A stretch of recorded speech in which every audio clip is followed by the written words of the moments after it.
আজকে আমি আপনাদেরকে শিখাবো রব্বি আন্নী মাগলুবুন ফান্তাসির। এই দোয়াটি 7 বার পাঠ করে ফু দিলে কি হয়। আমি আবারও বলছি, রব্বি আন্নী মাগলুবুন ফান্তাসির। এই দোয়াটি 7 বার পাঠ করে ফু দিলে কি হয়, কোথায় কিভাবে আপনি ফু দেবেন আমি আপনাদেরকে বলে দিচ্ছি।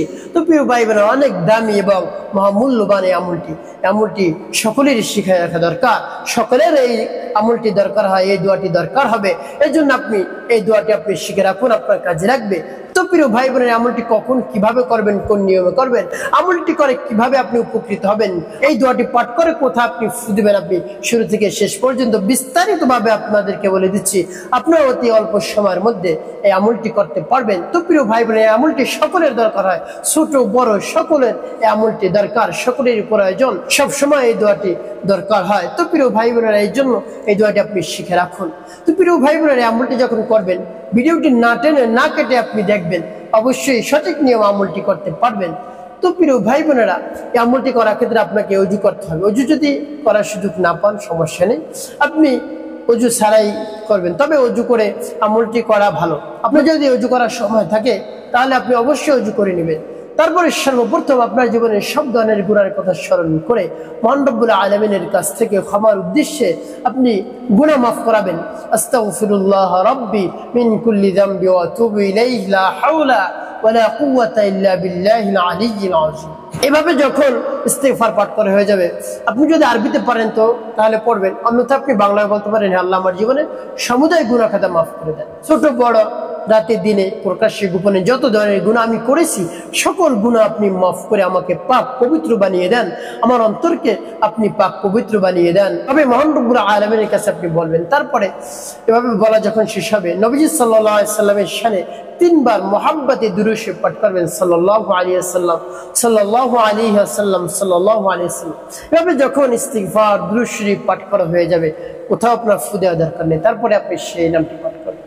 আর সেই নামটি পাঠ করার সময় আপনি মনে মনে ভাববেন কোন উদ্দেশ্যের জন্য, কোন সমস্যার জন্য আপনি এই দোয়াটি পাঠ করতেছেন। মহান রব্বুল আলামিনের কাছে দোয়া করবেন, আল্লাহ যে সমস্যার জন্য আমি এই আমলটি করতেছি, সেই সমস্যা দূর করে দিন, সেই সমস্যা দূর করে দিন।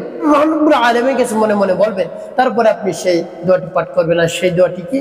যেমন বিসমিল্লাহির রহমানির রহিম, রব্বি আন্নী মাগলুবুন ফান্তাসির, রব্বি আন্নী মাগলুবুন ফান্তাসির, রব্বি আন্নী মাগলুবুন ফান্তাসির।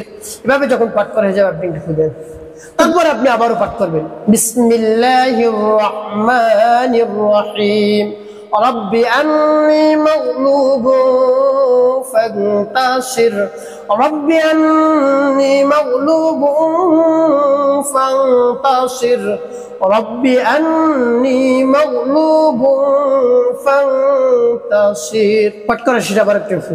তারপর আপনি মনে দরদ নিয়ে আবারও পাঠ করবেন, বিসমিল্লাহির রহমানির রহিম, রব্বি আন্নী মাগলুবুন ফান্তাসির, রব্বি আন্নী মাগলুবুন ফান্তাসির, রব্বি আন্নী মাগলুবুন ফান্তাসির।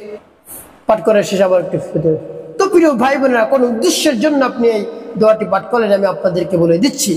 আগে আমলটি শেষ করে নেই। এভাবে যখন 7 বার পাঠ করে 7টি ফু দেওয়া হয়ে যাবে, সর্বশেষ আপনি 3 বার দুরূদ ইব্রাহিম পাঠ করবেন, আল্লাহুম্মা সাল্লি আলা মুহাম্মাদ ওয়া আলা আলি মুহাম্মাদ কামা সাল্লাইতা আলা ইব্রাহিম ওয়া আলা আলি ইব্রাহিম ইন্নাকা হামিদুম মাজিদ, আল্লাহুম্মা বারিক আলা মুহাম্মাদ ওয়া আলা আলি মুহাম্মাদ কামা বারাকতা আলা ইব্রাহিম ওয়া আলা আলি ইব্রাহিম ইন্নাকা হামিদুম মাজিদ, আল্লাহুম্মা সাল্লি আলা মুহাম্মাদ ওয়া আলা আলি মুহাম্মাদ কামা সাল্লাইতা আলা ইব্রাহিম ওয়া আলা আলি ইব্রাহিম ইন্নাকা হামিদুম মাজিদ, আল্লাহুম্মা বারিক আলা মুহাম্মাদ ওয়া আলা আলি মুহাম্মাদ কামা বারাকতা আলা ইব্রাহিম ওয়া আলা আলি ইব্রাহিম ইন্নাকা হামিদুম মাজিদ। এভাবে যখন দুরূদ ইব্রাহিম 3 বার পাঠ করা হয়ে যাবে, 2টি ফু দেবে। তো প্রিয় ভাই বোনের, এভাবে 9টি ফু দেওয়া হয়ে গেল। এখন কোন উদ্দেশ্যের জন্য আপনি আমলটি করলেন আমি আপনাদেরকে বলে দিচ্ছি। আপনি যদি কঠিন বিপদের মধ্যে পড়ে যান, মহান রব্বুল আলামিন চান সদা সর্বদা বান্দা আমার কাছে সাহায্য চা, আপনি মহান রব্বুল আলামিনের কাছে সাহায্য চাওয়ার সাথে সাথে মহান রব্বুল আলামিন আপনার জন্য সাহায্য পাঠাবেন। মহান রব্বুল আলামিন কুদরতি ভাবে আপনার সাহায্য করবেন, যে কোনো মাধ্যমে হোক। আপনি কল্পনাও করতে পারবেন না আপনার সাহায্য কোত্থেকে আসলো, আপনার কল্পনার বাহির থেকে সাহায্য চলে আসবে। তো প্রিয় ভাই বোনেরা, এভাবে যখনই আপনি বিপদে পড়ে যাবেন, ছোট বড় যে ধরনের বিপদ হোক না কেন, আপনি মহান রব্বুল আলামিনের কাছে বলবেন, এই নামটি পাঠ করবেন, এই দোয়াটি পাঠ করবেন, রব্বি আন্নী মাগলুবুন ফান্তাসির, রব্বি আন্নী মাগলুবুন ফান্তাসির। আপনি মিথ্যা মামলায় ফেসে গিয়েছেন, আপনি এই দোয়াটি পাঠ করুন, রব্বি আন্নী মাগলুবুন ফান্তাসির। কোনোভাবেই সেই মিথ্যা মামলা থেকে খালাস পাচ্ছেন না, মিথ্যা তোহমাদে আপনি জর্জরিত হয়ে গিয়েছেন, আপনি একেবারে খারাপ, আপনার অবস্থা একেবারে খারাপ, দুশ্চিন্তা পেরেশানি হতাশার মধ্যে পড়ে গিয়েছেন, কোনোভাবেই সেই দুশ্চিন্তা হতাশা পেরেশানি দূর হচ্ছে না। আপনি মহান রব্বুল আলামিনের কাছে এই দোয়াটি পাঠ করে বলুন, অবশ্যই আপনি উপকৃত হতে পারবেন। যে কোনো সমস্যার জন্য, যে কোনো সাহায্যের জন্য মহান রব্বুল আলামিনের কাছে এই নামটি পাঠ করে বলুন, অবশ্যই মহান রব্বুল আলামিন গায়বীভাবে সাহায্য করবেন, ফেরেশতা পাঠাবেন, যত ধরনের মাধ্যম রয়েছে সেই মাধ্যম দ্বারা আপনাকে সাহায্য করবেন।